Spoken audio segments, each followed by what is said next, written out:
details. We begin today with Justin Trudeau. Suffice it to say that Justin Trudeau is Owen Wilson from Meet the Parents, except without the woodworking skill.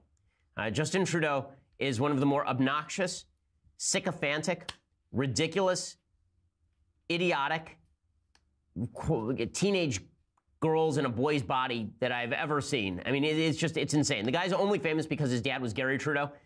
His previous life, what did he do in his previous career? I can't remember. It was something ridiculous. It was like he was a grocery checker or something dumb. He was not that grocery checkers are dumb, but it's not really a qualification for being Prime Minister of Canada. His career before that, let's see.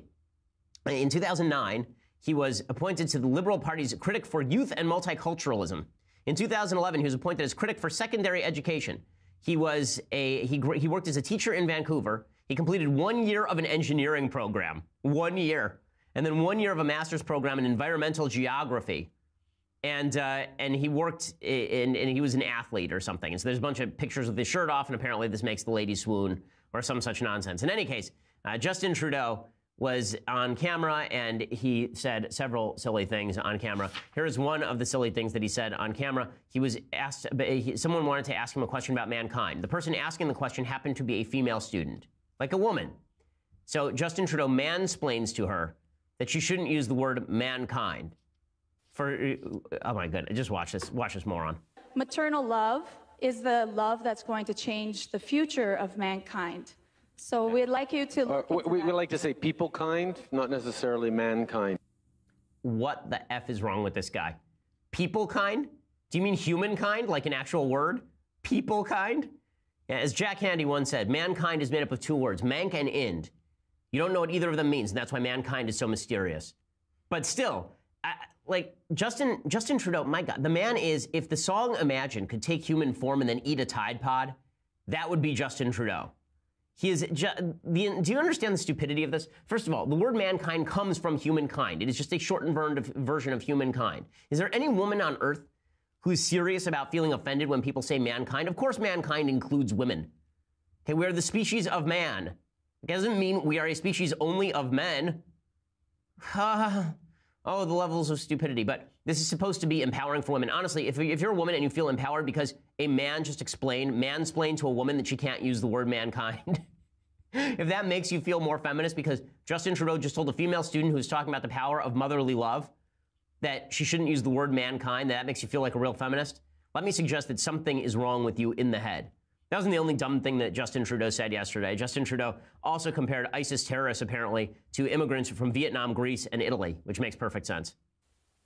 First of all, the fact that one of the reasons Canada is successful as a country is because we have been open to people fleeing persecution, fleeing war zones, looking for a better life for themselves and their kids. When we welcomed in waves of refugees, whether it was the Ismaili refugees in the early 70s, whether it was the Vietnamese boat people in the early 80s, whether it was people fleeing the devastation of the Second World War from Southern Europe in the 50s and 60s, the Italian communities, the Greek communities, the Portuguese communities, and others.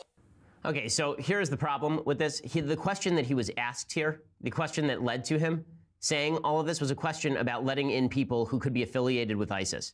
Right? So the guy asked him a question and it said, how are you going to protect future Canadians like my young daughter 10, 15, 20 years from now when you're letting in people with an ideology that just does not conform to what we're doing here? And then Trudeau immediately lumped in a bunch of people who may be sympathetic to terrorists with all the other refugees coming in from all the other countries. He doesn't say we're going to ideologically screen people, which would be the proper answer. Instead, he says this because Justin Trudeau must have been dropped on his head as a baby. But it's okay because he comes from a famous family.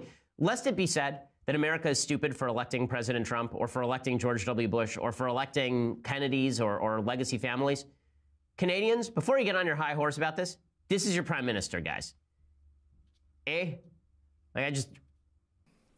Earlier today, exactly 1 month after Canadians learned of widespread corruption and political interference in the rule of law from the Prime Minister's office, Justin Trudeau finally faced Canadians.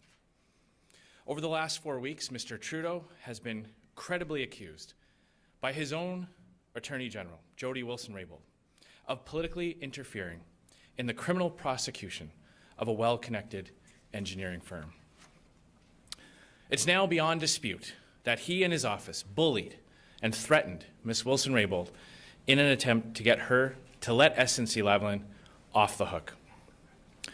When she resisted these attempts, he fired her. The seriousness and severity of what is at stake for our country cannot be overstated. The rule of law is our oldest constitutional principle. It is a fundamental pillar of our democracy. From it, we derive our freedom. And over the last month, Conservatives have witnessed Justin Trudeau and their Prime Minister corrupt that very rule of law and try in vain to cover it up. Since this affair became public, Mr. Trudeau has lost 2 cabinet ministers and his closest political advisor. The House of Commons Justice Committee is investigating. 5 former attorneys general have said the RCMP should consider criminal charges. And Justin Trudeau has been hunkered down in damage control, leaving the ship of state without a captain. Justin Trudeau would like Canadians to believe that all of this took place simply because different people had different experiences of events. But there is something that Justin Trudeau simply does not understand. The truth cannot be experienced differently. There is such a thing as right and wrong, and real leaders know the difference between them. Now he says he will convene a panel of experts to explore ways of changing the Attorney General's role to save him from himself and his uncontrollable urges to meddle in the course of justice. The problem isn't with the rules. The problem is when you have people who are trying to break the rules. Politicians who try to break rules will always find new ways of breaking new rules. Justin Trudeau is always using phony excuses around protecting jobs, to which I would say 2 things. First, neither Mr. Trudeau nor Mr. Wernick or Mr. Butts have provided any evidence to back up their claims that jobs would be lost should their attempts to interfere fail. In fact, they received direct questions as to whether or not they had any reports or studies to back up their claim. They admitted that they had not even looked into that suggestion. Trudeau's interference was not about jobs. It was about protecting a Liberal-linked, well-connected corporation with an army of government lobbyists. Second, and most importantly, there can never be justification for political manipulation of the rule of law. There is no reason good enough. Mr. Trudeau might not believe that, but I do. 2 weeks ago, after Ms. Wilson-Raybould's detailed and compelling testimony to the Justice Committee, I called on Justin Trudeau to resign. I stand by that call today, because the Justin Trudeau we saw today is the real Justin Trudeau, a Prime Minister who can't manage his own office, let alone the affairs of a great nation. A Prime Minister who views political interference in the criminal justice system as a routine matter of government operation. And a Prime Minister who will readily trample the Constitution and the rule of law to win elections and to help his friends. Justin Trudeau might not see anything wrong with any of that, but Canadians do, and so do I. For generations, Canada has shone as an example of good government to the rest of the world. People come to Canada from countries without the rule of law, where political leaders run the justice system and where the law doesn't apply to you if you know the right people. They come to Canada to escape that. But now, this is the very path that Justin Trudeau is taking us down.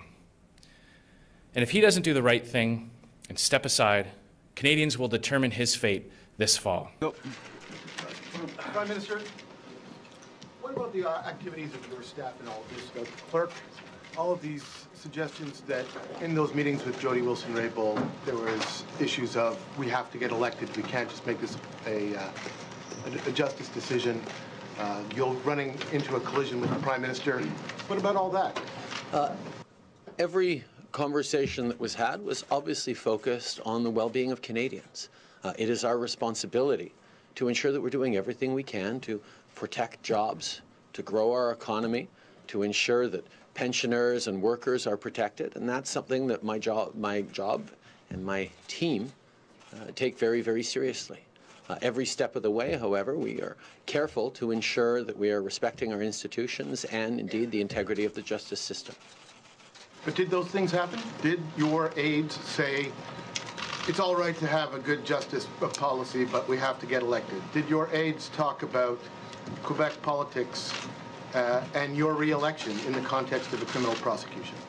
There were detailed conversations on a broad range of things that were discussed and laid bare in the various testimonies that we heard over the past weeks. What I can tell you is my team and everyone in this government always remains focused on how we make sure that we're protecting jobs and building a better future for Canadians, and doing so in a way that protects our institutions. Turn down your offer to become Indigenous Services Minister.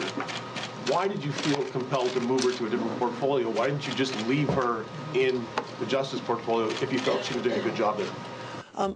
I think it's extremely important to ensure that you have strong people leading different parts of the government.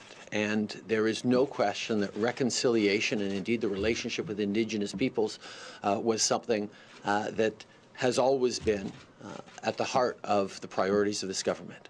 So looking to have a strong leader whose engagement in Indigenous issues has been lifelong and whose thoughtful approach on this was something that I relied on quite significantly, particularly as we were moving forward on historic legislations like Child and Family Services, which is actually about empowering Indigenous communities and Indigenous leadership to control what happens to their children instead of having the federal government or provincial governments do that. These were important things that I thought she was she would be excellent at, and that it would be very good to indicate just how much this issue continued to matter to our government, even though we had moved Minister Philpott out of that file.